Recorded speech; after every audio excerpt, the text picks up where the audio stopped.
Ladies and gentlemen, welcome back to another edition of Angry Fans Anime Entertainment Edition. I'm your host Afro, and with me I got my boy Silky Pesos. How you doing tonight, man? Doing all right, yourself? I'm doing good. Thank you for asking. So we're gonna jump right into it. On our last episode, we hyped up a show that we thought was gonna be here for a couple years to come. We thought we were gonna get multiple seasons, but Jupiter's Legacy has just been canceled by Netflix, which it has shocked a lot of people. Because the week it premiered, it was the number one show in the world, not just on Netflix, on all streaming platforms. Nothing had more watched minutes than Jupiter's Legacy. So after hearing that, man, what are your thoughts? What's going on in your mind? Because I was highly disappointed. They certainly ended it and called it. I mean, it is what it was, a legacy. They were like, here you go, done. And now it's a legacy. Now you never know how. But I'm a little I was blown away because, like you said, we just covered it the last episode. And then immediately, like, I woke up and it was just like canceled. And I was just like, the very next morning, it was the next morning, and I was just like, that's messed up, because I wanted to watch it with a bunch of other people too and have them check it out because I thought it was a dope story. So I was upset with it. I'm hoping somebody picks it up, just like you can get a bunch of us to jump up for the Snyderverse and the Snyder Cut. I'm pretty sure you can get that. Look what they did with the Sonic design. Get enough people on the internet upset, they'll switch it over. Somebody will pick them up. Well, I tried looking into this, and I even shared an image with you from Josh Duhamel's Instagram page where he posted a sad Santa Claus look. And he said, "What's up, Hulu?" Like, yeah, I saw that part. What they'll do. But a lot of people don't realize Millar, the comic book writer for the show, all of his work was actually purchased by Netflix. And even though we got the sad news that Jupiter's Legacy was canceled, they actually announced a new show in the same Jupiter's Legacy world called Super Crooks. And Super Crooks is going to be coming soon. It's going to be the same world, but instead of focusing on the heroes, this time it's only going to focus on the villains. So with that being said, because we saw who the main villain was besides Black Star in the end, which was the biggest cliffhanger, which was his brother. Do you think he's going to be a part of Super Crooks? I mean, it'd be nice for them to tie it in, especially if he's a mind manipulator, Charles Xavier who can fly. So, like, I mean, it'd be dope to have him tie in it to somewhere, but like, it's an opportunity for them to use that, see what they get a bounce back. I'm surprised that they would cancel it because he got such a huge viewing and the ratings were up for it. So why not just be like, most places you hear as soon as the seasons end, it's like, oh, we're already renewed. But to hear that it was canceled immediately, I was like, whether it had backlash or not, I don't understand. But hopefully they can re-emerge that. There's no way you just leave that story on a cliffhanger like that and end it. Not in these years. I've seen a lot of things get sequels and prequels. There's no way no one's not going to pick this up and continue with it. Well, if I had the money, I'd do it. Netflix owns the rights, so I don't know what's going to happen. But that's why I'm hoping with Super Crooks, we get some kind of closure with what we saw in season 1 of Jupiter's Legacy. So who knows? The only reason I forgive Netflix and I don't cancel them like they cancel the shows because they have all my other shows on there. And I'm like, you guys are lucky I have like 19 other shows I'm trying to watch right now, and you just took one of them and say, hey, it's not coming back. You're lucky I'm busy. You guys keep me busy. But it's just like to hear that show, and after like we just did a podcast about it, I thought it was kind of funny. Like the next day canceled, and I was just like, bro, we just hyped that up. Yeah, it was really bullshit, but I couldn't help but laugh. A lot of people don't know Millar, the writer of the comic book, once again, he is the same writer who worked with Marvel Comics. And he actually wrote the storylines for Civil War, which they made Captain America Civil War. He also wrote the storyline for Old Man Logan, which they made the movie Logan based off of. So they've been hyping up Jupiter's Legacy for so long because they had the work of one of the best writers in the business. Mm-hmm. But then all of a sudden we just saw this. So it's just like, what the fuck? But now I am super excited for Super Crooks. Just the title alone just sounds so badass. And the villains that I saw in Jupiter's Legacy, I hope we get to see them continue the story once again. Yeah, I agree. You got anything else to add about Jupiter's Legacy, man? I really hope somebody picks it up. I know I said that once. I hate to repeat myself, but it's just It would be dope if Hulu did pick it up. I love seeing even Josh if it's Duhamel not ask for that. even But once even again, if it's because not Hulu. Netflix owns the right, unless they sell Yeah, it, I don't exactly. see it happening.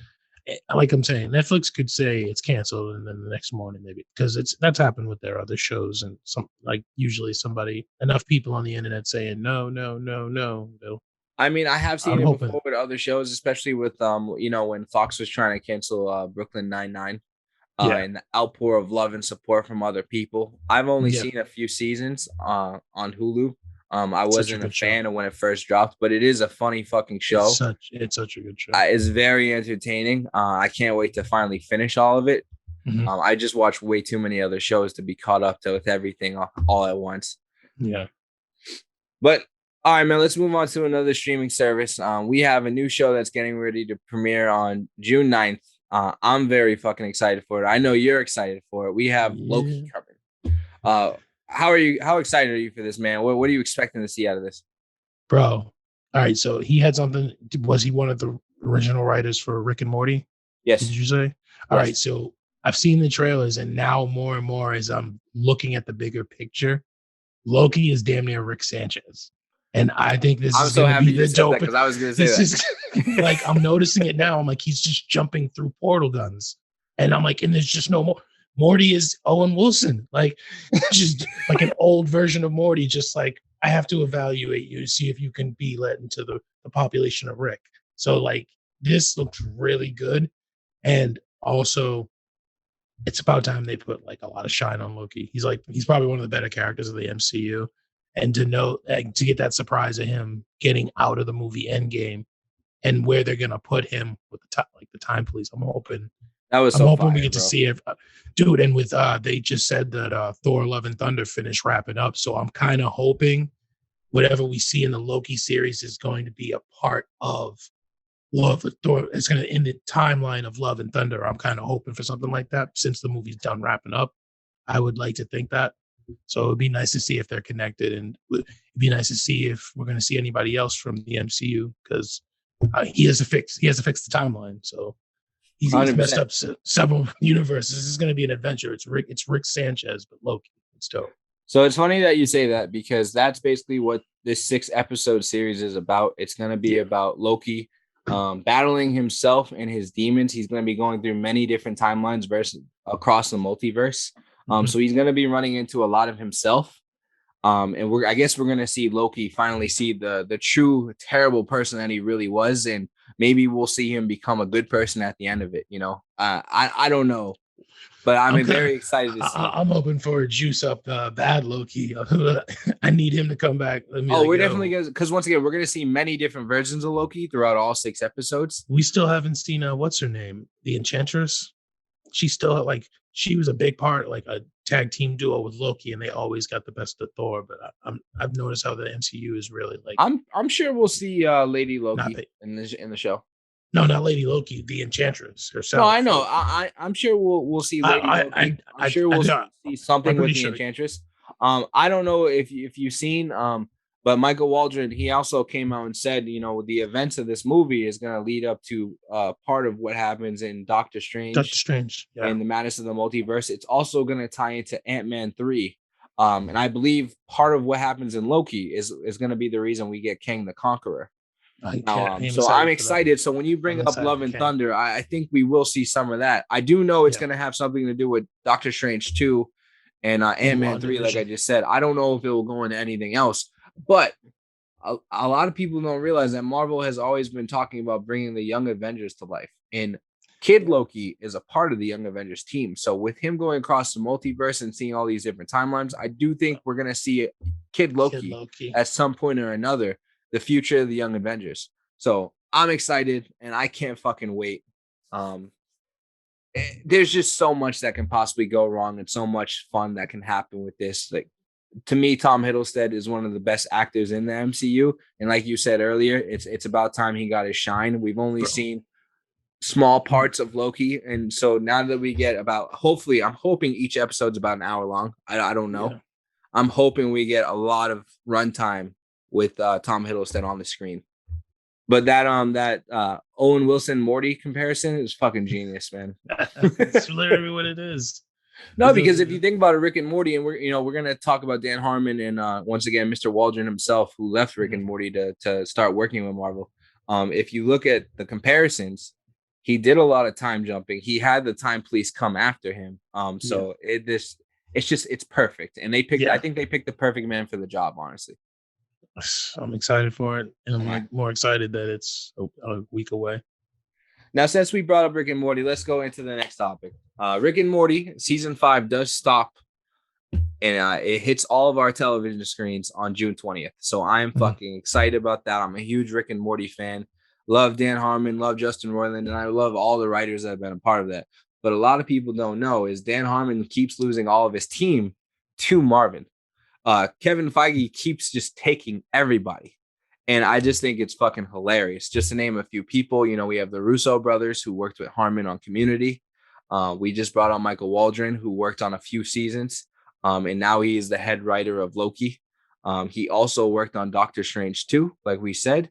But he's also working with Kevin Feige on a new Star Wars project that we'll speak about later. But the man, he's probably just living his dream right now. From going from Community to Rick and Morty to Loki, Doctor Strange, and now even Star Wars. The guy is just taking Hollywood by storm, and I just think that's incredible. So I want to give the guy his roses now. Congratulations to him. That's awesome.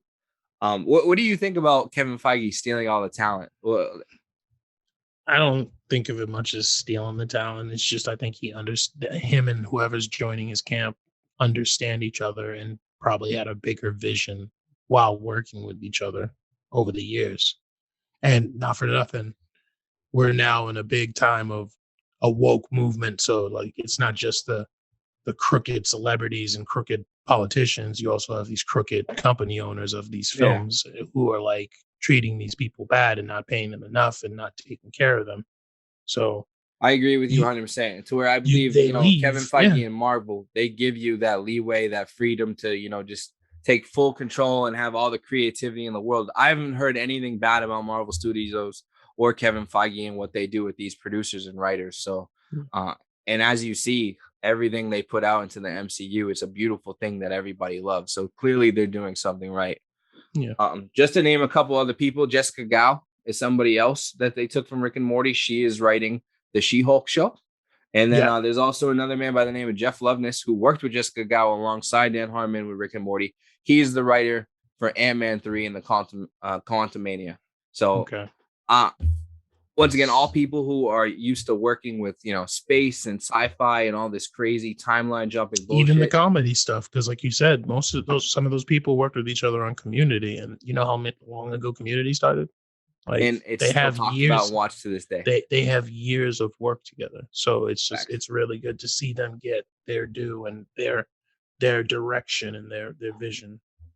I wonder if I can get one of them to come on the show. I would love to reach out to these people because it's not somebody you don't hear people really talk about these guys. So I would love to see if I can invite them on and we can interview them. Just pick their brain and ask them questions. I just think it would be perfect. That would be dope because they've been like some of the best movies we've seen in the past 10 years. A lot of them have worked on it. Some of the best shows we've seen in the past 15, 20 years. Part of the reason I have a lot of this merchandise behind me is because of some of these people I just named. So I would love to just pick their brains and get to know them. Do you have anything else to add on the writing or the teams that we just discussed? Hey, man, I'm glad they get to do what they want to do now. It stinks that they had to deal what they had to deal with, but sometimes you got to deal with the grit to get to the good, and they all made out pretty well. Yeah. So I'm happy they got their shot. It stinks they probably had to go through some crap that they didn't even want to go through. Maybe they had a good time, a good ride. Maybe they're just growing by branching out. They're just growing as they get older, and like these people are going to be like, they're not going to be. They are the directors and they're the visionaries now. Yeah. So let them get their due because. I'm sorry, not for nothing. Sci-fi and anime has been popping, and it's like there's so many people. Like I've met a few people in life who were just like, I don't watch that kind of stuff, and I was just like, well, it's a shame because there's some good movies. Hey man, when I was a kid, I was that guy. I would go to my grandfather's house and he was watching Star Trek or Stargate, or all these other shows, and I just didn't get it. But I was watching anime at the time, and then as I got older, I just grew into loving all of it. Me and my grandmother watched Xena and Hercules together every weekend, like Kevin Sorbo and Lucy Lawless, bro.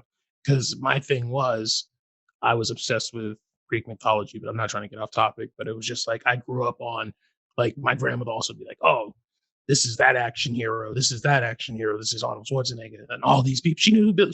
I took her to meet Billy D. Williams at a convention center. She got all dressed up. That's awesome. I was like, man, chill out. And she was just like, it's Billy D. Williams. I got to get all dressed up. And I was like, my grandmother was looking like she was trying to pick up Billy D. Williams at the convention center. It was so funny. But I digress. Let me ask you a question real quick. I want to ask our own little, multiverse question, because as you see, Kevin Feige is taking all this talent from Dan Harmon. So if the roles were reversed, if Dan Harmon was in charge of Marvel, do you think we would still have the same MCU? Because we're all seeing Kevin Feige's image board come to life. He's the one who's planned all of this out for decades. Now, Dan Harmon, who is a huge fan of Marvel as well, he's worked with Marvel, so he's not being snubbed. He is working with them as well. Do you see Dan Harmon doing good things in the Marvel universe instead of Kevin Feige if the roles were reversed? If the roles were reversed, I don't think so, because they kind of seem like they come from the same timeline. I mean, things would be different, but they also all come from the same. We work together on different projects that back then they didn't know if it would take off, and it ended up taking off and doing as well as they did. And then some of them would go away for a while, come back. And a lot of these people, like, dude, a lot of the shows on FX, a lot of these people have worked on those shows. Yeah. Like it's really good. And to see that. And a lot of them made their own energy and didn't really build off any other vibes. Because, I mean, Community compared to, I'll say, Seinfeld, like, if there's just two different categories of comedy, but at the same time, it was just like they both had a pattern. Back then in the day, Seinfeld had its pattern, but Community had a whole crowd of people. Like, everybody I know has seen Community. And then a lot of people, some people still don't know Donald Glover is Childish Gambino. Yeah, that blows my mind. And yeah, I'm not even people are just like, no, because they're like, no, he has a beard and he doesn't. I'm like, you're so dumb. It's just like, yo, bro. It was so dope to see his growth, because I've never seen somebody fight so hard as an actor for like Star Wars and Marvel, or a musician, things, or a musician as well too. He is quite the talent. And another man who is also in the Marvel and Star Wars universe. Like, I'm all for it. He's Lando, bro. Yeah. I took my grandmama to see the real Lando, so it's just like, yo, he's also Prowler. He's also Prowler. He's the Prowler, and he voiced Deadpool. He voiced Deadpool in the animated series. So, and he's Virgil. I love that show. Shout out to Glover. He's winning in all categories. Yes. All right, man. But let's get back on topic. We're gonna move to the next segment. This one's kind of fun because we've also talked about in our very first episode, Mortal Kombat. So, and we left off and we talked about in that episode of Johnny Cage. It ended with that poster. But we never got to see the face. It just showed a back shot and didn't even show the head. So now the question is, that's because it was the video game character. Yeah. Now that was the poster. Who's gonna play Johnny Cage? Ryan Reynolds himself and a bunch of fans are coming out saying that they would love to see him do it. But from reports, WB are saying that they would love to get Charlie Hunnam, the man who played Jackson, Sons of Anarchy. He is also a blue belt in Brazilian Jiu-Jitsu. So they're saying he can, take the physical, upkeep of handling a movie like that. What are your thoughts on those two? Would you rather see Ryan Reynolds or would you rather see Charlie Hunnam? And then I have a list of other people we'll talk about afterwards. But between those two, would you rather see Ryan Reynolds or Charlie Hunnam?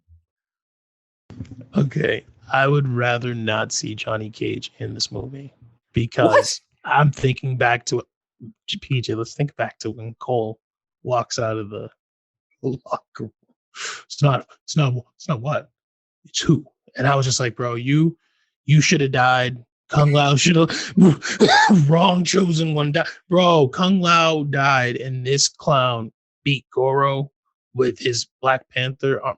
Bro, I hope Johnny Cage needs Johnny Cage needs to be John Cena. I'm sorry, or The Rock. Like someone needs to come and actually. Kidding me? No, I'm just saying it because I'm just bullshitting. But it's just like like Johnny Cage is gonna need to be the best thing that movie's ever seen, because there were some problems with the movie, but at the same time, like I did enjoy the movie, but at the same time, I was just like, I was like, Johnny Cage should have been in the beginning. Like, if anything, they should have found Raiden. No, I don't know. It's how are they going to do all this? It's very confusing. But Johnny Cage, Charlie Hunnam, I don't know. Would you rather? I love him. I love Charlie Hunnam. I can see why Ryan Reynolds, but my problem is Ryan Reynolds can't stop being Ryan Reynolds or Deadpool. So it's just we would all see Deadpool on that screen. Every time Ryan Reynolds touched the screen now for me, even when he was in Hobbs and Shaw, I was just like, dude, he's just Wade Wilson now. He's Ryan Reynolds. It's like Kevin Hart trying to be someone else in a movie, but you can't. He's Kevin Hart, bro. Like they've built that entire character, so they don't have to be anybody from a game. They just have to be who they are. And I just don't think Ryan Reynolds can. I would love to see him as Johnny Cage, be funny Ryan Reynolds, but I just don't think. I think he's way too A-list for Mortal Kombat. Really? Just because Mortal Kombat didn't really bring anybody crazy famous into the movie. You're right. When you think about it, like there's a lot of people we recognize from other films, but like the most famous person for me in that movie was Hanzo. It was Scorpion because of the movies I've watched. Yeah, no, he's very well known. And then the guy who played Sub-Zero too as well. But it's just like not everybody in that movie reached out, and like a lot of, like for Kano, I was like, oh, dude, he's from House of Lies. Like, that's awesome. Like, Josh Lawson, and we're gonna talk about him next. He actually made a recommendation saying Chris Marzin, the guy who played Cyclops in the X-Men films, would be a great job at playing Johnny Cage. Do you agree with that? Do you think he would be good at that role? He would, but when we chatted about this earlier, I had said that I feel like he's established himself for more of a family kids role. Family role, yeah. After the Sonic movie did so great, the movie Hop. Like he does real good with animated characters being popped up around him. But the best part is like, even though they did when everybody complained about the original Sonic design, he already did that movie with that awful design. He probably didn't even see what it looked like, but he had already did such a great job. Yeah. And then I'm excited about the sequel. Funeral. You see what I'm saying? But he could be Johnny Cage, but at the same time, I'm like, I would rather see him return as Cyclops. Like, that's just like when he puts the shades on, killed it. But then I get off topic. I would like him more than I would like Ryan Reynolds. But at the same time, I don't think he would make that step for that gory movie to be Johnny Cage, unless he's got like a stashed away performance, like, oh, I used to practice being Johnny Cage or some shit like that. But, all right, so let me throw another name at you, and this next name is the one that I'm hoping for. I think it'd be a good addition. Henry Golden. He's the main actor from Snake Crazy Eyes. Rich Asians. He was also in The Gentleman. He's also lined up to be Snake Eyes in the next G.I. Joe movie that's going to be coming out in October. So he at this point is an A-list actor. So I know earlier you said you didn't want an A-list actor, but he's somebody who's also not as well known in action roles. So would you like to see him play Johnny Cage, even though he's an Asian actor? I would give that a shot. No, because it was nice to see Mortal Kombat stuck to most of its generic roots when it came to the story. When this director didn't whitewash the characters. When they did Raiden, when they did Scorpion, when they did Sub-Zeros, and when they did Shang Tsung. So it's just like, I would be interested in seeing that type of Johnny Cage, because I feel we had talked about it earlier, like pompous Asian pop star, cocky all the time, out in clubs causing trouble all the time, movie star wreck. Like, it'd be nice they could pull it off. I think they could pull it off. I've seen him play powerful characters, and I think he could play Johnny Cage very fucking well. And I think he would surprise a lot of people. And if anybody gets upset that Johnny Cage is an Asian guy, they're just fucking idiots. It is what it is. Not everybody can be happy. I mean, Johnny Cage is an American movie star. Henry Golden can play an American movie star because I'm about to say, what wasn't more American than Bruce Lee? He was a freaking superstar. 100%. Like, 100%. It was the most American thing he ever did, and I was just like, yeah, he did his thing across the world, but like he came here and became an American star. And like even it was a American Star of Asian descent, like it was. I know exactly what you mean. I would be interested in seeing Snake Eyes play. Now, earlier you made a comment. I know it was a joke where you said you'd rather see John Cena or The Rock play Johnny Cage, but there is a lot of people out there asking for this dude, The Miz from WWE. Now, I'm not a wrestling guy. I've seen clips of him, but he's funny. I personally wouldn't want to see that just because I would want to see an actual actor. But Dave Bautista, The Rock, even John Cena, they've proved me wrong in acting in movies now. So, I mean, I'm tired of seeing wrestlers become movie stars, but it is what it is.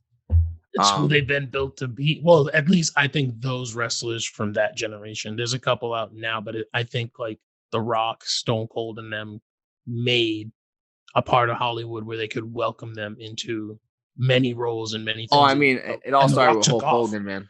Exactly. Doing a lot of movies back in the day. Exactly. So it's just like once I saw The Rock take off, like The Rock was always my guy. So now he's the number one paid actor in Hollywood. Now look at the character of The Miz. He's legit got a show. Like him and his wife got a show, and he's every time I see a commercial, I laugh my ass off. Like, I didn't know he had a show. I don't know anything about this guy. To me, he's unknown. I don't know. I've never followed his wrestling career, but once he like made it big enough to be like whoever he was in wrestling, he got a show on like I believe E Hollywood or E Entertainment, and like the show's been going for I think at least 3 seasons, at least. So like it's just like, hey, we had these kids. This is our life. We have this money. I'm going to do something crazy with my money. Here's my family. Here's my friends. Here's the wacky stuff, and it's just like this show's been going for a while, so somebody's watching it. So let me ask you this now. Enough about The Miz, because I don't think he'll get a chance either way. If he does, props to him. I'm still going to watch the movie.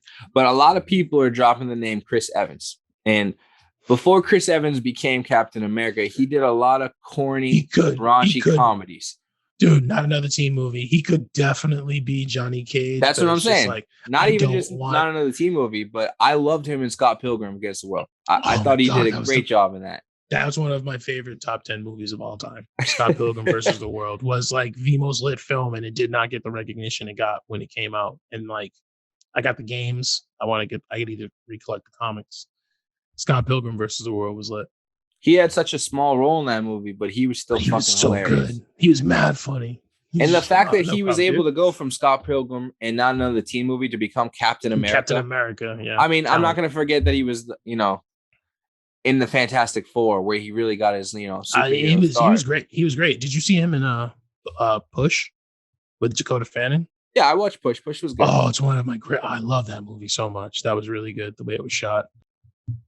But Chris Evans, he could definitely do it. But I just once again, like Ryan Reynolds, I think he's in a certain category of. I don't think he would go to a role of Mortal Kombat, especially when the first Mortal Kombat was just like, hey, we're a video game movie, if you don't know the story, it ain't Scott Pilgrim, video game movie, comic book movie. Okay, well, you got me there. That's why I bring him up, because I do think it's something in his realm, especially since like he's in pop culture. Like everybody knows who Chris Evans is. I think it would be another perfect role for him. But there's another guy who's an A-lister in Hollywood that I think would do an even better job, and we talked about him earlier, Mr. Zac Efron. To me, he has the perfect Johnny Cage asshole dumb jock look, and I just think he's a funny fuck. I cannot hate on Zac Efron. I think he would be a perfect Johnny Cage. I've become a big fan of him after the Neighbors movie and other things he's done. So the Baywatch movie had me dying, bro. That shit was fucking hilarious. Baywatch. I couldn't take him seriously in the beginning because I knew him as the dude from High School Musical. See, and that's where I had the honor of not ever watching one High School. So I've never watched it, but my generation was the generation where I was in high school when it came out, and it was fucking everywhere. Yeah. Everybody, I heard people on blunt rides bumping that soundtrack. Like it blew my mind, the love that people had for that shit. And now I even see people to this day, even kids to this day, little kids walking around watching High School Musical. I'm surprised it's still going on. Like people will always know Zac Efron. So yeah. I think he would be perfect for this franchise because I think it's something unexpected that people wouldn't see him do. No, yeah, nobody would expect him to be like, I'm Johnny Cage, and I mean, then when he I come and first saw him slam it. in Neighbors with Seth Yeah, Rogen, I didn't think yeah, that was gonna happen. that was really funny. Neighbors 2 was really funny. And that I don't think I've seen him do anything action related besides Baywatch, but Baywatch wasn't really a lot of action. Did he do Um, that Ted Bundy movie or something like that? Where he was the he serial did killer? he did the movie with the guy who got arrested. They casted him because he was handsome and he looked just like him. It was kind of weird how they looked Yeah, so much alike. I didn't watch that movie, but I heard it was I really heard good. about it. I heard about it. I heard one of the dudes who was in it was from the show I watch on Chicago PD. So that's what put it. That's what brought it up to me when you said Zac Efron. I was like, all right, he also did that role where he's supposed to play a serious serial killer. Like he's the kid. The kid got chops. So I got anytime they like Zac Efron, I'm like he's funny. It's like anytime I think about him, I'm like he's funny as shit. He's fucking I did, hilarious, and yeah, and I I didn't would see love High to School see him be Musical, Johnny so Cage. yeah, that would be interesting. I'd be for it. Yeah, if they didn't pick Henry Golden, like I said, the dude's gonna play Snake Eyes in the next GI Joe movie. Yeah. Zac Efron would be my pick. But if they went with Ryan Reynolds, and because Ryan Reynolds really wants to do it, I'm not gonna be mad. I'm I not gonna wouldn't be be mad. mad either. I wouldn't be mad either, but it would need to be a movie of better caliber. But I'm sorry, there's no way that he can jump in that movie and me just not like. Yeah, these are funny jokes, but it's Wade Wilson. Like, I'm sorry, bro. You should just stick to your red and black tights because that's who you are, and they're really slacking on all these. There should every time a Deadpool movie drops, there should be a side movie. Like he's had so many interactions with so many other characters.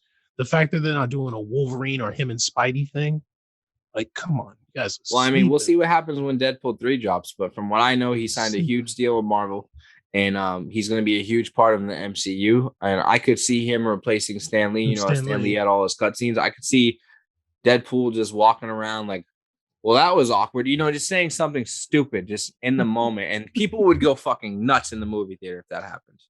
You just see Deadpool out of nowhere, just one little 5-second cameo, like him just reading the paper and just moves his head out of the way. And then shit just goes back to the action. Like I would fucking love that. And I could see that happening. But enough about Ryan Reynolds, enough about that.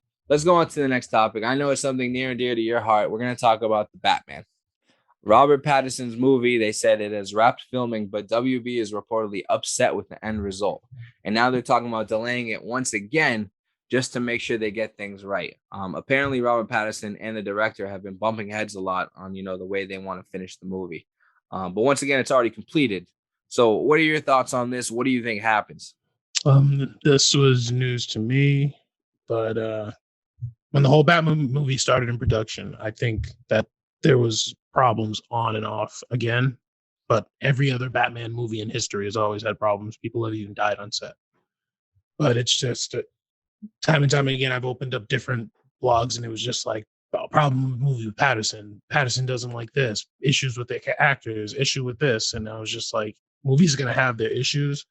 I really feel like maybe you should just drop it, see what the fans think, and not be just first to jump to the end. Like, why would you put that out in your report saying, "Hey, we're having issues with the movie. We didn't like the ending." All right, well, fix it. Granted, Well, like it's been a whole COVID situation, the but report like, wasn't from WB themselves. It was from a Reddit user, but the Reddit okay, user that dropped the report is somebody who's been right about every other report he's dropped before. okay, So that's why people are taking this seriously and they're saying, damn, like another setback.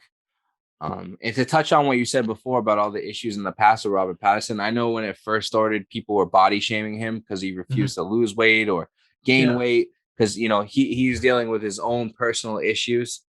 But you know, I'm happy that things are going along smoothly and they were able to finish the project. I agree with you; they should just drop it based off the trailer that we watched when it came out. yeah. I was super pumped.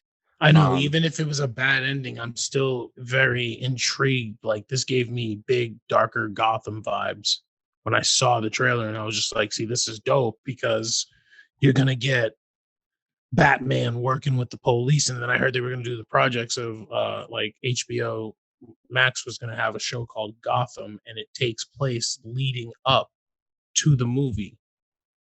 Like all their episodes would be like crooked cops in Gotham, and it leads up to the Batman being yeah, born and taking them out for his movie, and like everybody, like there's a lot of opportunity, and that's why I'm just like, even if you're not happy with the ending, I'd like to see the project come to full surface, like what you guys had originally planned to do. I'd like to see that, and then let me be the judge of it in the end. But it doesn't matter, even if they don't like the ending. That's them. I've been super hyped for it because I told everybody Robert Pattinson would slap it out of the park, and they were just like, "Yeah, the guy from Twilight," and I'm like, "Yeah, the guy who played a brooding vampire." Everybody always goes that, oh, Robert Pattinson, the guy from Twilight. When I hear Robert Pattinson, I think of the guy from Harry Potter. Yeah, well, I don't even think that. There's been so many other movies he's done that I've seen trailers for. Like, it's like he has chops for this thing. I still have to watch Tenet, and he's in that. But like, I enjoy him when he acts outside of Edward Cullen or whatever the vampire's name was.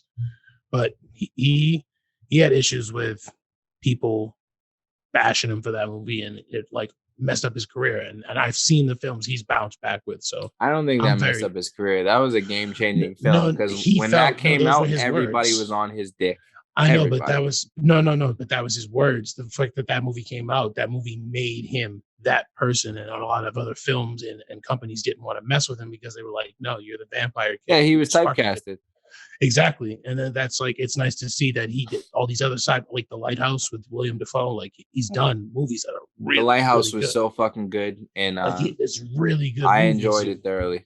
There's another one he does where he has like him and his brother were robbing banks or something, and his brother is like, I don't know if he's just a little slow, and he ends up getting caught, and he has to go to jail, and he's like suffering in prison, and Robert Pattinson has to figure out a way to get the money to get him out or whatever it is to clear his name. But it looks so dark and gritty, and it was emotional as hell when I watched the trailer. I've never got to see the film, but I heard good things about it. There's another movie he did with, I think, Andre 3 Stacks, where they're in space or something, or they're like the last people of like Earth. No, it's like I heard it was like a dark movie too. But like, I didn't know that was a thing, but I'm gonna check it out now.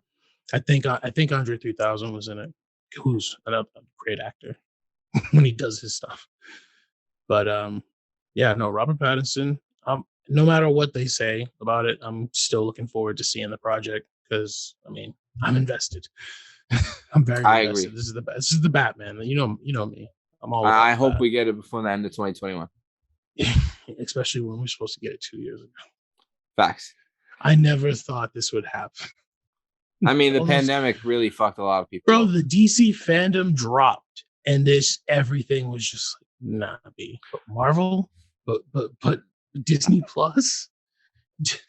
I think that's part of the reason why WB is trying to get this right, because they're trying to win the fans back. And you know what? For the movies that they've thrown at us, Mortal Kombat, King Kong, Godzilla, all the partnerships they've been doing with other, like, it's nice. It's nice and it's refreshing that we can get this stuff, that we can get access to it. But it's a competitor for Disney Plus, but Disney Plus just has that whole kid following. Like, you can't beat that. Not even just the kids, us as adults. Yeah. And people who are raising kids. Like, we all grew up with it, and now a whole new generation is growing up with it. Bluey? Shit. I'm a Bluey fan myself. The WB, as far as the movies, the WB and HBO Max, for their combination movies of their streaming app, still none of them have slapped nearly as hard as the Disney Plus releases or the Disney Plus the Conjuring series. The new Conjuring movie just dropped today. And you know what? I'm a big Conjuring fan. Yeah, so I haven't even told my girl about it because she's all about horror movies, and we've seen all the other Conjuring. So I plan on watching that tonight after this podcast. I watched all those. I've watched the Conjurings with Jen, and I think I've seen most of the Annabelle movies with Jen too. Yeah. So it's just like I'm excited about it. The devil made me do it. We'll see what happens. I was really hoping. Well, hold on a second, because I know you say that, but I mean, HBO Max is killing the game right now. I mean, when they dropped Kong vs. Godzilla, and then they dropped Mortal Kombat, and now they have this Conjuring movie that's coming out. Show-wise, they didn't really have much to offer. I watched Raised by Wolves, Euphoria, and a couple other shows. HBO Max is all right. But once again, Disney Plus has stole our hearts with the, just the nostalgia of what we grew up with. And then they're bringing it all back. I mean, they just made a new Mighty Ducks TV show, for God's sakes. Like, they're just doing everything. We had The Bad Batch. The new episode of The Bad Batch came out today. I can't wait to watch that up. Disney they're just winning. And I don't think anybody can compete with Disney right now besides Netflix. Bro, you have not only that, you have Disney itself, but you also have the next phase of Marvel that just was announced. Never mind all the other phases that made it as amazing as it is.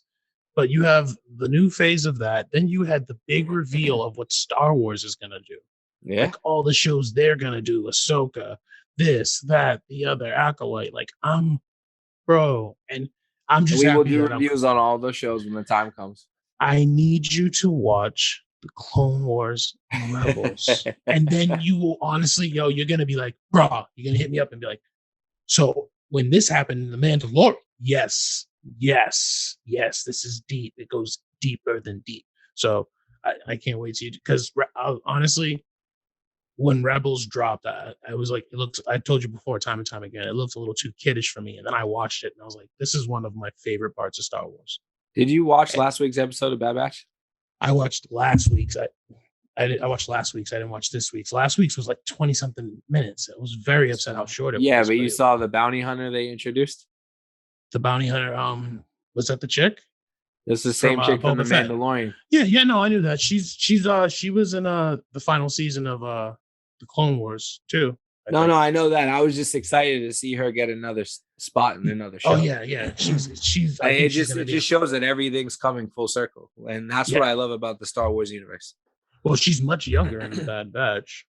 But I mean, let's go on to the next topic. We definitely got sidetracked there.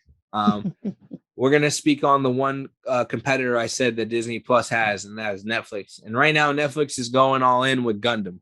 Currently, fans are already able to watch Iron-Blooded Orphans, which I talked about before on another episode, and also Unicorn, two of the best Gundam series in my opinion, and two of my favorites. If you haven't watched them, you should check them out.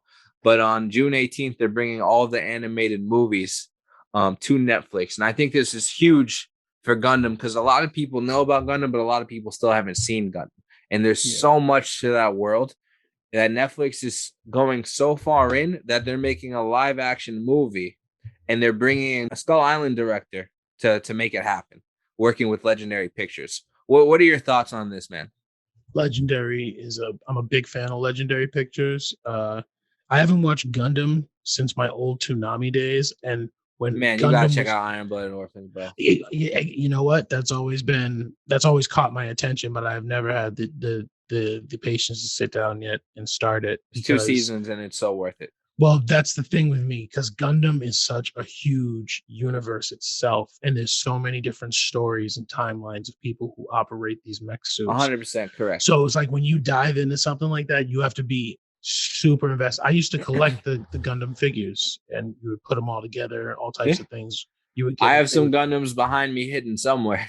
Yeah, they used to come in pieces, and you would have to put them together back in like the 90s. But like when my Gundam phase was probably like late 90s, not even 2000s, because, and I don't know which one Toonami was airing, but what's the name of the Gundam that the main Gundam that's like white, blue chest, like red here and there? It's like I have no idea, man. The only Gundam I know about, the only Gundam I care about is the one that I have in this room behind me is Barbados. And Barbados is the main Gundam from the show Iron-Blooded Orphans. Okay. So I apologize. I can't answer that question. If we had our boy King Pettycrab with us, he's the biggest Gundam fan I know. He knows, he's watched every single season, and he knows all about the world.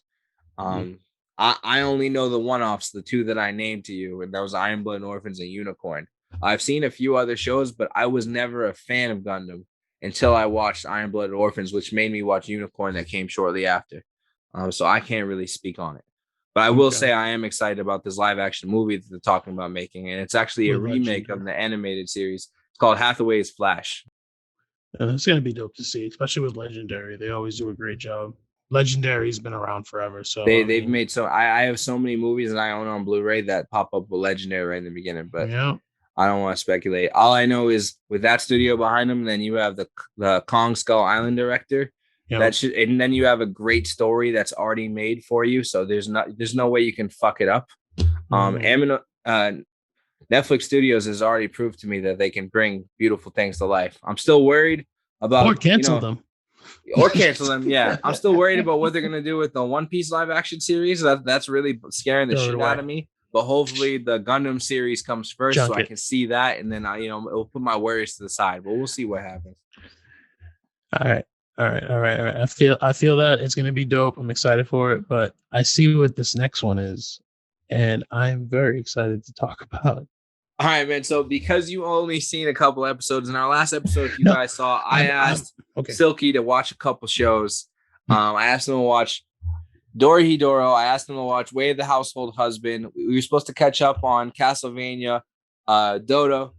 But don't worry, we're only going to talk about a couple of those right now. I want to get his review. I want to get his personal opinion. So we're going to start off with Way of the Household Husband because you haven't watched it all yet. Even though it's only like an hour and 15 minutes, you've only seen one episode. So give me your idea of you saw two? I've seen two episodes because you remember you said they were like 15-minute episodes. Correct. Before I knew it, I had already seen him in his daily household way, his henchmen run into him run into a different guy from a rival gang who was driving by. The cat story, which was amazing. I thought the cat story was just so random. And the dog that got tied up, and the cat was just like, looks like you're having trouble there. The dog's like, yeah, I fucked up. Think you can give me a hand? Cat's like, I think I'm gonna head home. And the dog would be like, are you for real? Like, you're not gonna help me? And the cat's already home. Like, nah, bro. He said, fuck you. I'm gonna keep pushing this show is so like I underestimated it. I'm very excited to finish it, but it's very funny. And I've already rewatched it. I've gone to sleep watching it. I recommend it's so it, amusing. even if you're not an anime fan. Like I put it in subtitles because it started in dub, and even in dub, I was like, oh, it'd be funny just to hear it. But I was like, the subtitles was just golden for me. So I didn't know there was an English dub version. So yeah, mine had started up, but I changed it immediately, and I was just like, I mean, I love the original version of it, and I was just like, damn, this is really funny. And dude is just in his own world. He's about to cut his finger off on his wife's birthday. Like, yeah, the immortal dragon, man. Yeah, every time somebody saw him, they were like, hold up, now run up on him real quick. And as soon as they ran up on him, like, yo, what's up? Gat in your face. And he was just like, all right, yo, come over here real quick. Come chat with me. Come chat. Come on, put this apron on. I was like, don't ask no questions. Just go put the apron on. All right, come over now. Take this pen. Take these notes. All right, now we're gonna need 3 eggs and then the amount of flour. Like, and they'd be like, yo, what is dude high? Like, I'm trying to beef with him right now, and now we're taking cooking classes, dude. The show's dope. I give you props on that. I can't wait to finish that. I'm gonna try to make Jen watch it too because it's fucking funny. And like I said in past episodes, to me, you are the immortal dragon. You are the husband. You do your thing, and I just think it's fucking hilarious. But when I see that show, I get pure joy out of it, and it's funny. It's so good, funny. And I can't wait for you to finish it so we can give a full review next episode. Hopefully, you're done by then. But let's go into the other show, Dorohedoro. It's another show I recommended. To me, it was one of the best animes of last year, and I can't wait for the next season to come by. What are your thoughts so far? Because I know you have a couple episodes left to finish. Okay, first of all, that intro where she's chopping up all the pork, and then she just starts going ham, bro. And then, like, as you understand the story more, you understand the intro more. Because I was just like, where is she gonna get these pets? I'm like, now I know what the mushrooms mean. So I was just like, yo, first of all, when I started the show, I had no idea what the fuck was going on. No idea. But as soon as dude bit dude's head, and then I was just like, oh, what? I was just like, yo, and then you see a head inside his mouth. What did he say? Oh, he said, I'm not the one. Word. And it just yokes you up and chops you to pieces. I was like, yo. I was like, that escalated very fast. Yeah, Kaiman, the main character of the show, he is so fucking funny. And it's so original and different that when I first watched that, it was late at night and I woke right the fuck up. Because I was just like, what the fuck did I just witness? Yo, Kaiman straight diced up that guy. And that poor kid, the whole series is just like, I'm just trying to resurrect my best friend and my partner. And then, like, his boss is just like, nah, fuck that, forget that. Let bygones be bygones. Bro, he got shredded to pieces. Like, bro, this show is lit. Ibizu, the little skullhead chick. Fucking hilarious. Bro, when her face got ripped off and it was still in his teeth, I was like, bro, what is... I'm like, she's dead. And then they were like, yo, she's still gargling blood. And then, first of all, who's my big girl? My big girl, what's her name? Noi. Noi. Oh. Noi and Shin are partners, and he's the one who wears like the heart mask. But she's a beast. He's a beast. They're fucking. I love them together. They're a great duo. Yo, she's a beast, and she was gonna. I loved her backstory. How she was gonna be a devil. Yeah. And then she first fought him, and he hit her in the back of it, off the top of the head with a hammer, bro. I was like, bro, like she was just like, all right, cool, I'll let it slide. I love Shin's backstory when you first find out how he got to where he was, when he lost his arms and the doctor put him back together. Bro, when he came home and his dad was there and the 3 exterminators were just sitting at his table playing cards, just nonchalantly like, yo, they were like, yo, you got a 3? Oh, we took the trash out, fam. We knew you'd come back, but all right, game's over, guys. Let's get up and do our job. I was like, bro, they didn't even jump. They were just like, yeah, we do this. We about this life. But what he did with that hammer, I was lit. I haven't seen good hammer plays since like the Raid 2 with the blind chick, bro. like straight up went off, like hitting people in the ankles, hitting them in the side of the neck. Like when him and Kaiman fought for the first time. They were just opening each other up, bro. And I was just like, yo, this show is lit. And then when you finally see Nikaido versus when you finally learn who she really is and what she can do, that just caught me off guard completely. Bro, the mushroom dude, and when he went berserk and she just walked up behind his ability is fucking wild, by the way. Yeah, but the fact that he's just eating people, but like his whole backstory of how he went to hell and stuff like that, I was like, that shit's crazy, man. Like I was actually in the middle of that, and then like his whole backstory of when his family first created, I got to that part. But there's only that episode and 1 episode left after that. But really a good show, really funny, really gruesome and gory at times. And I like that it wasn't censored out like most animes I see. I'm not gonna name names, but I enjoy seeing the brutality that Netflix will go to with their shows, as far as Castlevania, as far as Dota, Dragon's Blood, and also Dorohedoro, and many more other shows on there. So I'm very excited. I hope once I finish it, which I only have like an episode and a half left, I'm very excited. Like I said, I was lost. Didn't like once it became a sorcerer show to me, and that's a different style of sorcery you see in the show. Yeah, it's not just like so here's some magic. So original, bro. So it's original. Like black smoke, and this happens during it. And everybody has their own different abilities. Like when you find out Ibisu's ability, you're like, what the fuck? Like, well, I didn't think it was her the whole time, and which was crazy. But it's dope to see Noi and Shin together when they get to like unleash their abilities. Because Shin's like, all right, tear me up, Noi, heal me. Like it's just like they just go nuts. So it's really dope to see that, and I'm more excited because more and more as you see them become enemies, I'm like, they're so dope when they're all together. Like when they all work together, it's dope as shit. So I'm interested to see how the final episode is going to pan out. But when Shin found the kid doctor and he's about to kill him, he goes, "Oh wait, yo, it's me. You remember? You saw my arm up?" And then dude's like, kill him, and he's like, nah, B, I kick it with him. We go back. Nah, it's cool. Sorry, man, you're not gonna get your revenge either. Yeah, he didn't give a fuck. He's like, what happened, bro? It's so dope, and it's so funny seeing Nikaido and Noi every time. She's like, wait, have we met? You seem really familiar. But Ibizu is probably my favorite character. She talks so much shit about the one kid who was lonely and always was just like the loser of the group. What was Ibisu's partner's name? Ibisu's partner was eventually the dude with the mask. Kasukabe? I think it is. No, that's the doctor's name. Damn, what's the dude's name? The kid with the hat and the mask. Yeah, because he's always with her. He is fucking hilarious, bro. Yeah, I felt bad for him most of the time. I was just like, this. I forget. I don't even remember his name. That's how out of the show. Nobody cared about him at all. But he was, when you think about it, he was one of the main characters. He was in the opening scene. Yeah, he was there from the beginning to the end. And so I feel like they have more in store for him moving forward in season 2. So I'm very curious to see where that goes because that world is so huge that they could just do so much. So I'm excited to see how it pans out.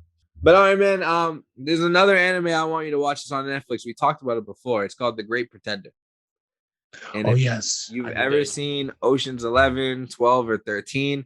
It's pretty much Ocean's 11 as an anime. I couldn't.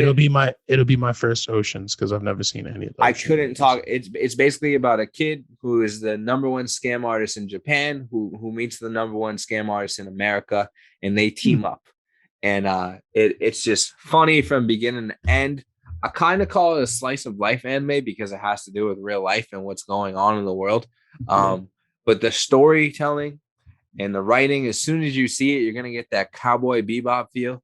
It's just beautiful animation, beautiful. I think to me, it should have won Anime of the Year last year, but they gave it to Jujutsu Kaisen. But Great Pretender was still in the running for Anime of the Year. That's how good it was. But I feel like nobody talks about it. So when you do get a chance, there are 2 seasons. The second season dropped at the beginning of 2021. Yeah, I think you're gonna love it, man. I'm probably gonna love Jujutsu Kaisen too. You will 100%. I'm probably the worst anime fan ever. No, you're good. You're good. But all right, man, let's jump into something I know you love, and that's video games. So, we have the E3 event coming up on June 12th, and it goes to the 15th. What are your expectations, man? Are you excited for any games that are coming? I know I got a list of games that I'm hoping for, but what do you got going on? Well, maybe they're gonna get me to convince me to buy a PlayStation 5. So maybe they'll drop some games for that. Even if you can find one. I actually just saw a rumor and a report this morning. It came from somebody in France where they teased a Ratchet and Clank PS5 exclusive console. So maybe we'll get more console exclusives. And I would buy that because I'm a huge Ratchet and Clank fan, and I would love to play that game as soon as it comes out. I still have a PS5 controller, the headset, and games that I can't even play because I can't get my hands on a PS5. And that drives me fucking insane, but that's how bad I want it. That's how bad I want to play. All I know is when I finally get my hands on a system, I'll have 2 controllers and I'll be ready to fucking go. So who knows what will happen? Maybe at E3, Sony will announce that more PS5s are coming. Yeah, hopefully that happens. What games are you expecting to drop at E3? Are you expecting anything from Xbox, PlayStation, Nintendo, anything you're excited about or want to see? They've already been releasing a lot of things already. This entire time, a lot of things that didn't get big names, but did get shout outs from IGN. So, I mean, I want to say expect a new Gears. I want to say I'd be so excited for a new Gears game, especially how they ended the last one. Yeah, we need that to come as soon as possible. I think they need to do more WB games since they've been actually a lot of people don't play too much of them, but I'm one of them who play like with the Injustice games, the Mortal Kombat games. So I think they need to do something new for those. They showed Dying Light. I'm pretty sure we'll see something for Dying Light 2. Probably your typical Madden or 2K game. Like, I mean, they'll make their rounds, and there's going to be a lot of games that are going to be. They have way too many different styles of video games now. That's the problem. And then you'll see a whole bunch of things you're not expecting to see. And I just 100%. I don't know how they're gonna hit, but like Xbox has always got that fallback, like, oh, let's just make a new Halo. Let's make a new Gears. Well, we haven't seen a new Halo in a while, so there's a lot of reports that we're finally going to learn more about Halo Infinite, which we've seen stuff before, but there's been a lot of setbacks, and they had to remake it because people were bullshit with the last launch that they did when they talked about it. So I'm very curious to see what they do with that because I would love to start playing a new Halo game, especially if I have to wait for a new Gears game. Especially since I don't have a PlayStation where I can play Sony exclusives at this point in time. So I need Xbox to give me something. I really do need something. Games that I'm looking forward to, man. Hogwarts Legacy. I'm a huge Harry Potter fan. That open world game looks fucking incredible. I'm so excited, and I just want that to drop. Another PlayStation exclusive that's supposed to drop, God of War Ragnarok. I can't play it because I don't have a new PS5, but if they drop it for the PS4, my PS4 shit the bed, but I will gladly buy a new PS4 to get online, get back on Final Fantasy 14 online with you because I know you've been playing that. That's another game I'm looking forward to, Final Fantasy 16 online. Man, I don't know if they're going to drop a new GTA. They really should. I've heard rumors. There's been a lot of rumors this past few months about GTA 6 and how it's going to come to PS5 and the new Xbox. And if Rockstar drops something for that, that would be fucking incredible. That's what I'm more interested in. What's going to be PS5's competitor? Xbox has to have something besides the Series X to combat with that. Well, I mean, I know it's been rumored and there's been a lot of leaks about Nintendo getting ready to drop the Nintendo Switch Pro. And I know a lot of people have been talking about Microsoft and Nintendo partnering up to where you're going to be able to play Gears of War and all these other games on Nintendo Online. On the Switch. Yeah. So I'm very curious to see what happens with that. I haven't really learned much about it since they talked about it, but it would be so badass if they release a new Gears game and I can just play it on my Nintendo Switch and take it on the go. Gears on the go, let's fucking go. I'll get a t-shirt. I'll get that tattooed. Let's go. I'm iffy on that.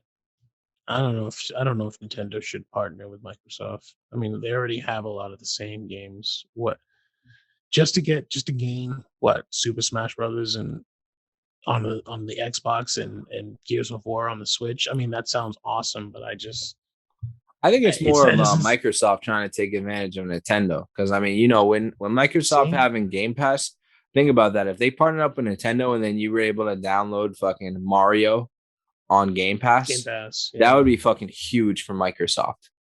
And Sony wouldn't be able to compete with that. Sony can still compete because it has a standalone franchises, but being able to play Mario Kart, Mario Party on Xbox and open up a whole new world of multiplayer people. Because I know a lot of people that refuse to play Nintendo because they just think it's corny.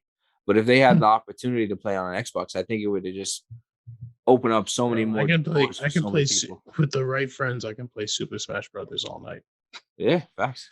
Like straight up. One game I would like to see, man. You being a big Star Wars fan, you put me on the Battlefront 3. And they could drop a season pass with DLC and charge people an additional $100. People are gonna pay for that because they would love to see all the characters. If you tell me I can play with Mace Windu or Ahsoka and go around and fuck up Anakin or whoever I want, that sounds amazing to me. It's so ranged. Like they don't even need to use the same maps from Battlefront 1 and 2. There's plenty of maps in the Clone Wars. There's plenty of maps in Rebels. There's plenty of maps in The Mandalorian. Like there's so much opportunity that they can do with this, that even if they want to make a whole new game and still have, like it's long overdue, but like you could, just like they did with the campaign story of Battlefront 2, where they explored somebody completely different who had nothing to do with the main franchise mainstream story. But like that character had her own story. She met Leia, she met this person, she met that person, and then she ended up becoming a rebel fighter. But she used to be on like the Death Watch. But I would want to see the Bad Batch.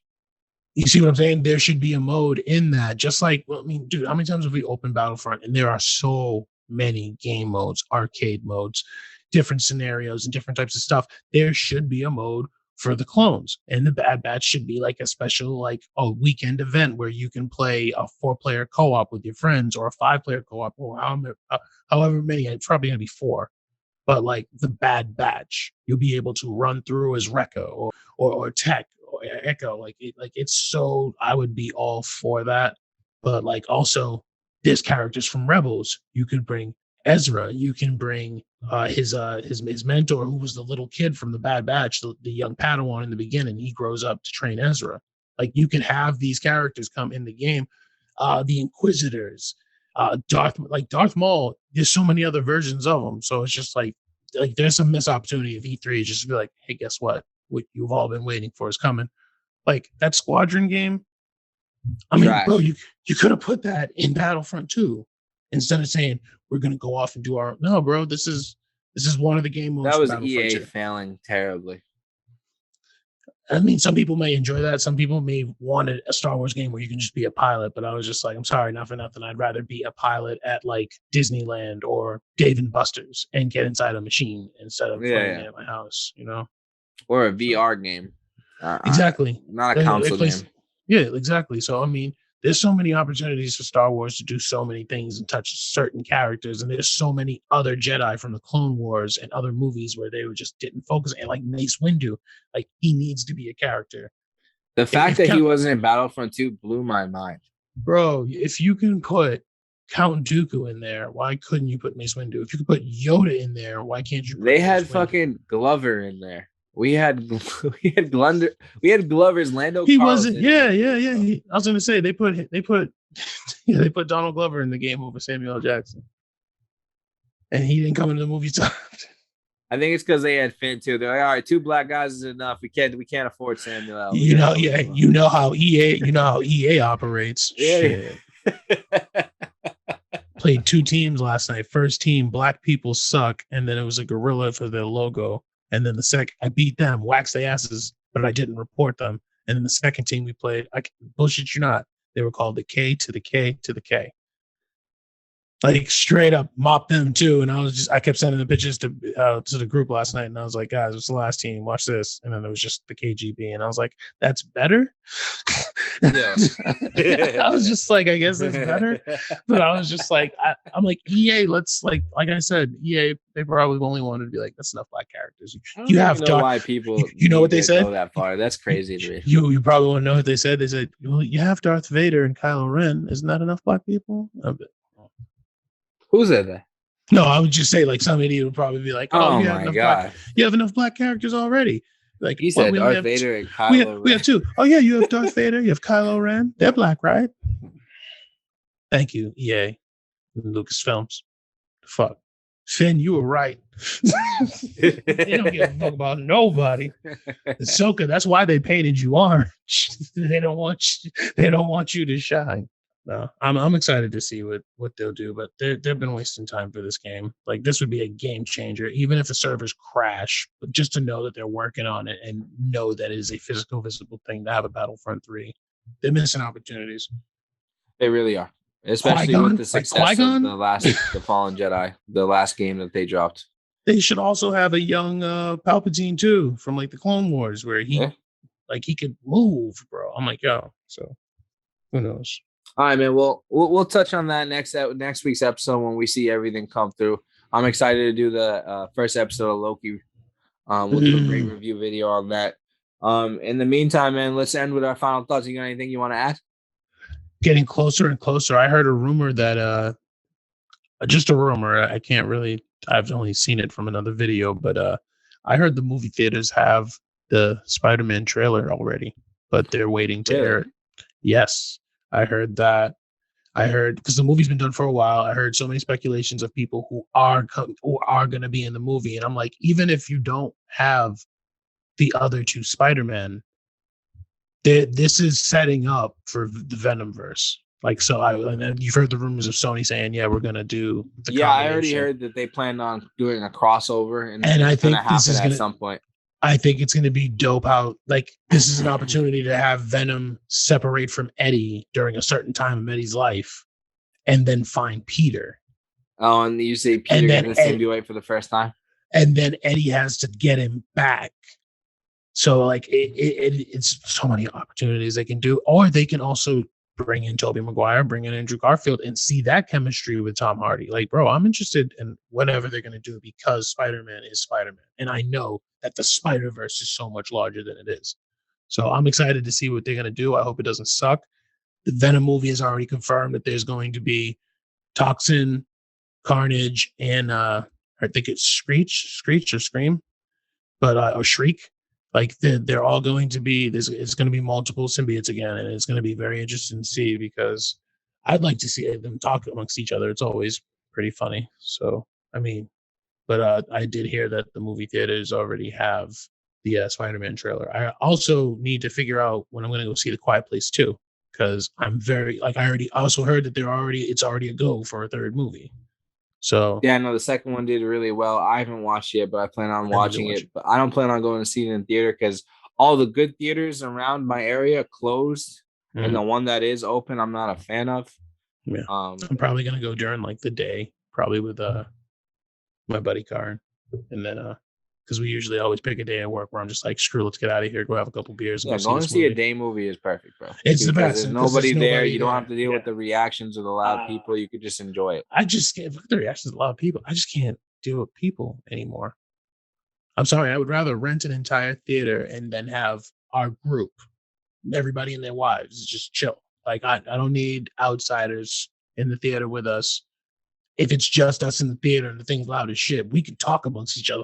Yeah, we can also play video games together. We could just hook up the Switch, get Smash Brothers and Mario Kart going in the movie theater. That'd be badass, bro. True that.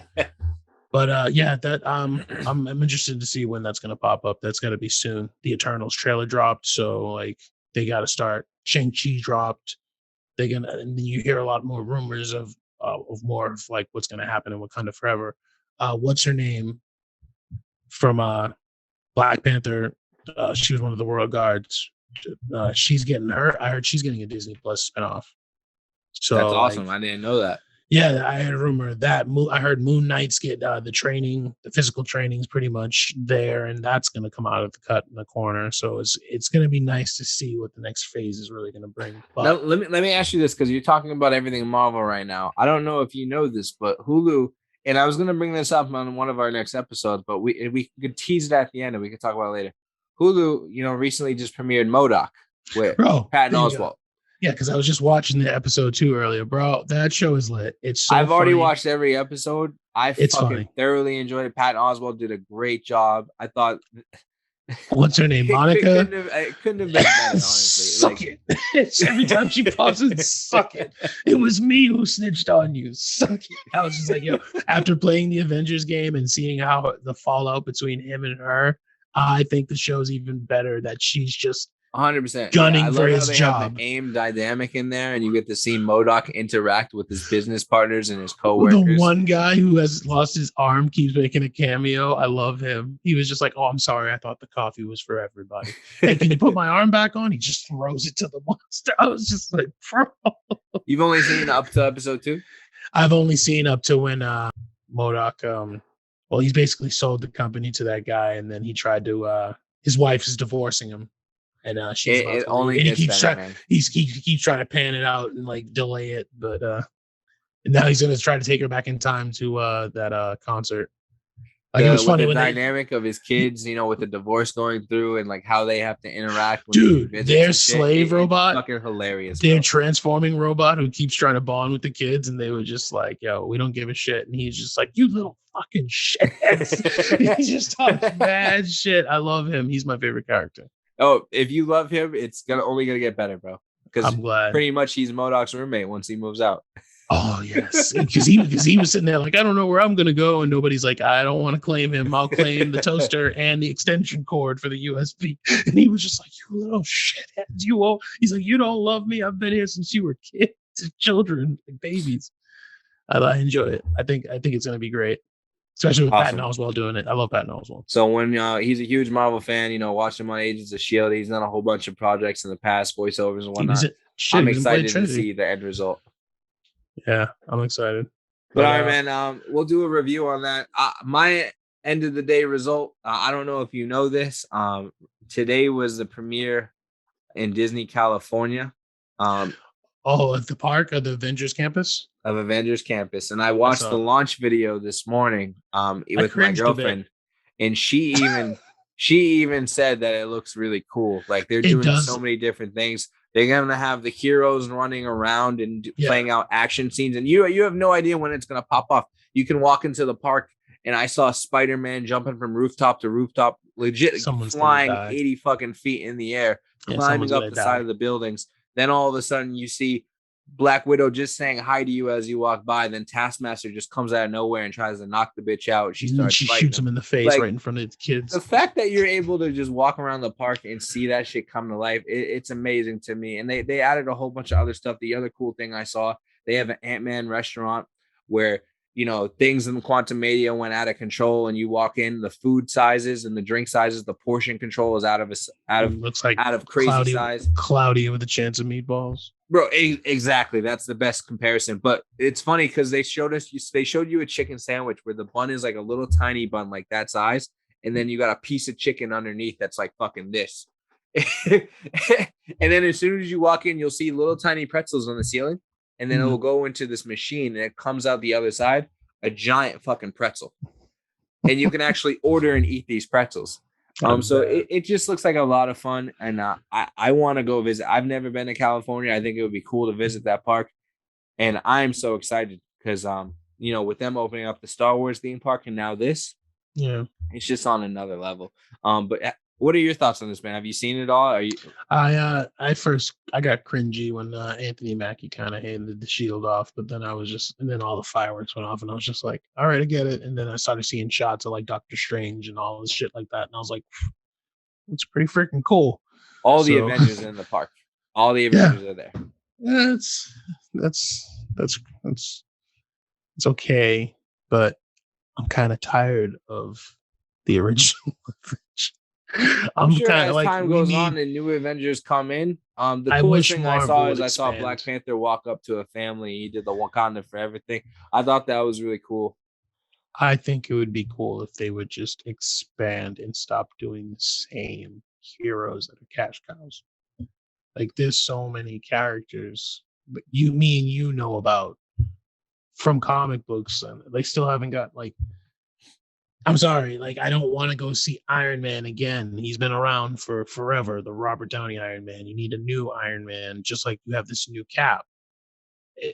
I don't know what they're gonna do. I'm sure just wish they stopped. You know, when they release Ironheart, you know, the female version of Iron Man, and you know, earlier I was talking about Kid Loki and the Young Avengers and the new Avengers. I'm sure we're gonna see all these characters come in. But that's my issue, though. It's just this brand of Marvel over and over again. Yes, Ironheart would be a different character, but it's still the legacy of Iron Man. Yeah, and there's way too many other heroes. Like now they're gonna do Miss Marvel and She-Hulk, and I'm like, I'm sorry, not for nothing. Like it'd be nice to see a She-Hulk, and it'll be nice to see the Marvels come together. But it's just like you guys are still using repeated characters. I'll say She-Hulk separates, but it's not. It's got to be something completely different than all these other Hulk shows that we've already gotten, or these Hulk experiences. Which I hope that they're gonna go in a direction. It'd be great. And I hope it doesn't look like shit because Marvel always does a great job. But I just need them to understand that they literally have thousands of other characters they haven't even shed any light on in Marvel. So I hear what you're saying, and I think that's the direction Kevin Feige's taking them. You know, I want to say that, but they just showed another Fantastic Four symbol. I'm like, bro, like, yeah, but this is the first time Fantastic Four is going to be in the MCU. I hope the Skrull invasion saves it because I've been waiting for that for almost 20 years. The Skrull invasion is such a big part. Skrull invasion in Secret Wars, I do see that's going to happen, especially with the introduction of Doctor Doom and everybody else coming. I'm sure we're going to get that. I'm not worried about that. And I do think with the introduction of the Internals, and we're going to eventually meet characters like Hyperion and all these other people. I think we're going to see that when they go into cosmic space. Especially with the introduction of X-Men, we still have to go into that whole world. We comic book readers, we know what to expect. We know what's going to happen. But once again, for the MCU's big picture, I think we will see that by the time, you know, we're both in our 40s. We will see the new introduction to all these characters. Fair. That's not fair. It's not fair, but you know, that's just the way it's going. The way that they're on this pace, by the time we're in our 40s, that's when we're going to be introduced to all these new characters. What are we going to do? The first phase of Marvel took over 10 years, and now we just started the second phase. So we're just in the beginning, bro. Hey, man. At least they made Logan and Deadpool. Like those were refreshing. Like you had to wait through. Like I thought the Wolverine movie was great when he was like going to Japan and stuff. That was amazing. But it's just like you had to wait through so many other movies to get that solid movie. I hear you, man. Don't worry, things will get better. See. We'll see what Marvel does. We could wake up tomorrow and everybody be like, "So, trailer dropped." Like, yeah. I mean, shit. I'm still waiting on the original event. I'm still waiting on Namor to make his spot. You know, so like they still have so much they have to uncover before we can meet all these other new characters. And that's why I think. Sorry to get off topic. I know we're ending, but that's why I think DC excels with that because they have the Teen Titan shows, Young Justice. They have introduced so many characters. If you've watched Young Justice, they have introduced so many characters. The story Marvel has more characters. Even if they do, guess what? They ain't using them. I'm sorry, DC is. DC got several different Justice League movies. Justice League Dark. Here's the thing though. Justice League Unlimited. Like they have like the Arrow universe, the Flash universe. Dude, the average fan are not watching those projects. And that's why DC. They've already watched them. DC's not failing it. Doom Patrol, bro. Oh, come on. I love Doom Patrol. I love dude. Teen Titans. I love all of that, bro. Young Justice I hear what itself. you're saying, but Young the Justice average by fan itself out there, they know nothing about that stuff. If you say Young Justice, people are gonna be like, "What are you talking about?" And that's a sad thing to say, but it's the truth. That's all I'm saying. Like the average fan, I'm glad that I don't meet average fan standards, because I'm sorry, like I said, because you're a real comic book fan. But how many more years are we going to deal with the story of Iron Man? How many more years are we going to deal with the story of Captain America? Like, I understand, yes, peppering new characters, but these legacies have been going on for over 15 years. Well, I mean, now. I think the Captain America story just ended with them naming a new Captain America. I think now we have to worry about, Civil Warrior. A lot of people don't know Civil Warrior is Sam Wilson as Captain America. They call him the new Cap, but he goes by Civil Warrior. So now we're going to have to see that introduction. And then you still have Bucky's reign as Cap. Like, exactly. They didn't even do so. It's just like, there's so many. I mean, you know what? Marvel did touch, like, because a lot of their cartoons, they have like the first Latin female Captain America, first Black female Captain America. Like, they have a first lot Black of these Spider-Man. See what I'm saying? Like Miles, Gwen, and all this stuff. Like they are cycling with that stuff, but I just don't feel, for me, the comic book fan who's just like, I'm already, me, I pick DC over Marvel, but I love Marvel just as much. I'm sure when they go into their deeper roster, like Gwenpool is one of my favorite characters. You know who Gwenpool is? Yeah, I do know. Gwenpool to me she's the female Deadpool, and she is just fucking hilarious. She breaks the fourth wall and she does everything Deadpool does, but on another higher level. So, and she has swords. So, also she's just badass. But no, I think Marvel will break that wall. But once again, I don't think we're going to see that for another 10, 15 years. And the way Justice League and DC is going, we're going to keep seeing that rebuild for the next 10, 15 years as well. So, you know what? At least we're finally, like I said, I appreciated what the cut did. So, I want more of that. I'm interested for more of that. I would love to see the Snyder Cut universe come to full effect, but I don't think we're ever going to get it, man. I doubt it. After those numbers, like I said, just like with Jupiter's Legacy getting canceled, we could wake up tomorrow and somebody else picks it up. We'll see. But on that note, we're going to have to end the show. We can talk more about it next episode. Hey, man, it's been fun. Thank you for your time. At this point in time, I'm just going to have to say peace. Rest in peace, Stan Lee. R.I.P.